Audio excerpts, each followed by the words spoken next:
Good afternoon, I'm Vashon Brown with the Midday News. Special welcome if you're watching on onespotmedia.com. A reminder as well that you can watch TVJ live by downloading our One Spot Media app in the Google Play Store or the App Store. That's the number 1, followed by the words Spot Media. The police have intensified their sick-out today, pressing home their demand for a better wage offer from the government. Police divisions across the island report fewer personnel turned up for work, with most calling in sick. Up to 50 policemen and women called in sick at the Greater Portmore Police Station. Scores of police personnel in Area 4, which covers the corporate area, Area 1, which comprises St. James and Western Jamaica, as well as Area 2, which covers St. Anne and St. Mary, have not turned up for work today. The exception is Clarendon, which has reported that all policemen and women are at work. The sick-out intensified after the Police Federation indicated to its members that it rejected the government's adjusted proposal for a 4% wage increase in Year 1 and a 2% increase in Year 2. The adjusted offer was presented at a meeting with the Federation yesterday. It was to replace the original offer of a 3% increase in Year 1 and another 3% increase in Year 2. The Federation said it told the Finance Minister Audley Shaw, who was in attendance at the meeting, that it was disappointed with the new offer. It said Mr. Shaw indicated that he will consult with his technocrats and meet with them again on Wednesday. A similar offer which was presented to teachers yesterday was also rejected. The Jamaica Teachers Association was also invited for further talks tomorrow. Now, the rejection of the wage increase offer comes days after the International Monetary Fund, IMF, expressed concern that the delayed negotiations pose significant budgetary risks. Meanwhile, members of the Police High Command met this morning to discuss the reported sick-out by rank-and-file members of the Jamaica Constabulary Force. The members are upset that the government is unwilling to increase its wage offer. The Police Federation rejected the government's reconfigured wage offer in a meeting yesterday. Assistant Commissioner of Police Gary Welsh says the High Command is to issue a statement on the sick-out.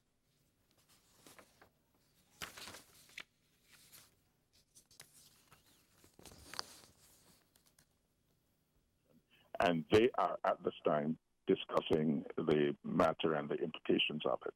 But I'm sure that as soon as the meeting is through, our senior officers, particularly DCP Bate, might be able to answer that and all the other questions you might have.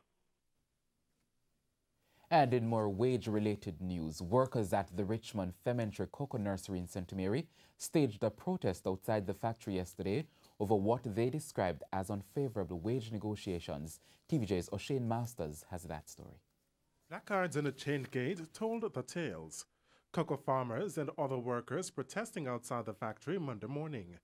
Their plight, wage negotiations which they say have been stalled between the company and their union University Allied Workers Union since 2015. Outstanding money for us from 2015 to 2017 and other outstanding payment between me and the security Landell Brown from Richmond and 2 other from Clarendon, from Kingston, and outer base for the truck drivers them and some other things to sort out. They point out that the contract of the 2015-2017 wage period has not been signed despite several attempts. We don't get the 3% neither, sir. So you promised 3% by money? Yeah, and we don't get it. For the government, we don't get the 3% from 2015 to 17. Me hear the same for this money from the news, the police and the nurse, and it's a double, but we offer the 3%, and we don't get it. Every time we have meeting with them, the meeting put off, and there is no date that we can hear from them. So we have to decide to go down to find out. What is it? You know, so we have 2015 to 2017. That should have signed out from a couple of years ago, from last year. And now we in a new negotiation now from 2017 to 2019. We don't know, and 2015 don't sign off as yet. So you know, you see the problem with it. Okay. And we are almost getting minimum wage. Where we are cocoa board in cocoa industry board, where we do export. The workers say they will not return to work until all the issues have been addressed. O'Shane Masters, TVJ News. 300 persons have been killed in 273 fatal crashes since the start of this year. That's the latest figure from the Road Safety Unit in the Ministry of Transport. Motorcyclists still top that figure, accounting for 89 or 30% of road users killed in crashes since the start of the year. Westmoreland, St. Catherine, St. Andrew and St. Anne account for 49% of the overall fatalities since the start of the year. The Road Safety Unit says fatal crashes have decreased by 9%, while fatalities have decreased by 16% when compared with similar period in 2016. Fatalities for 2017 are projected to decrease by 10% when compared with 2016. One mental health professional is blaming mental illness for Jamaica's crime problems and child abuse.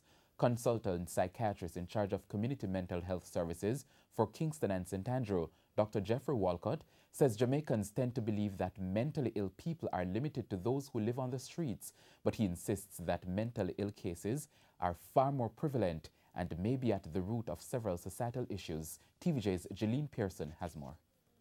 The psychiatrist in charge of community mental health services for Kingston and St. Andrew, Dr. Jeffrey Walcott, says the government has continued to take a traditional approach to dealing with mental health.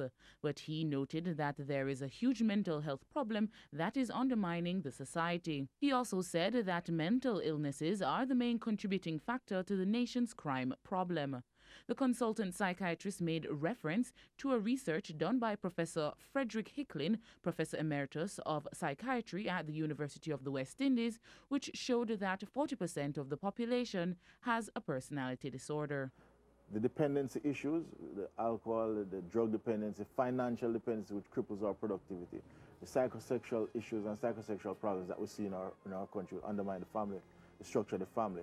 But most importantly, the difficulty with authority, which manifests itself in violence, aggression, impulsivity, whether it's abusing your child who you have authority over, or whether it's killing somebody that you feel should not be there. The research also stated that 40% of Jamaicans need to be evaluated. Dr. Walcott said there are three main factors in our population that indicate a personality disorder issue, which is why the evaluation is needed. People that have constant conflict in their social environment, whether it's with the co-workers, with themselves, with their families, people who have issues of psychosexual problems, issue of unfaithfulness, which most people would not want to recognize as a part of a mental health problem, but certainly is, and other sexual problems that they have, and the issue of dependency. Now, when we think about dependency, we normally think about substance abuse, which we have a huge problem with, and in fact, it's one of the underlying causes of most of the tragedies that we see on our roads, and we're looking at the figures and research to support that. But there's other forms of dependency, financial dependency. Dr. Walcott insists the current approach towards crime will continue to fail as it should be addressed from a mental perspective. He believes as much as 40% of violence-related problems can be attributed to persons with personality disorder. In the mild, the dysfunction and the distress tends to be internalized. So the persons will present with a recurrent depression and anxiety because they are able to recognize that there's something wrong with them. Correct. And they try to hide it from other persons, but it tends to cause them distress. In the moderate, they are completely unaware, and the distress is seen in their surrounding environment. All their social connections, their friends, family, business partners, people that they interact with. In the severe, the state has a problem because they just murder people rampantly. He was speaking on TVJ's Smile Jamaica. Jeline Pearson, TVJ News. As the public health sector continues to struggle with limited resources, Health Minister Dr. Christopher Tufton says part of the challenge is that people are unwilling to contribute to hospitals. Speaking at the official launch of the Black River Hospital Foundation recently, Dr. Tufton said it is important that the government introduce, facilitate and accommodate volunteerism as part of the response to community development as well as people development. He also highlighted that volunteerism is one way of cutting costs at public hospitals. He further stated that implementing guidelines and policies to govern the right to volunteer will ensure that there is transparency and accountability.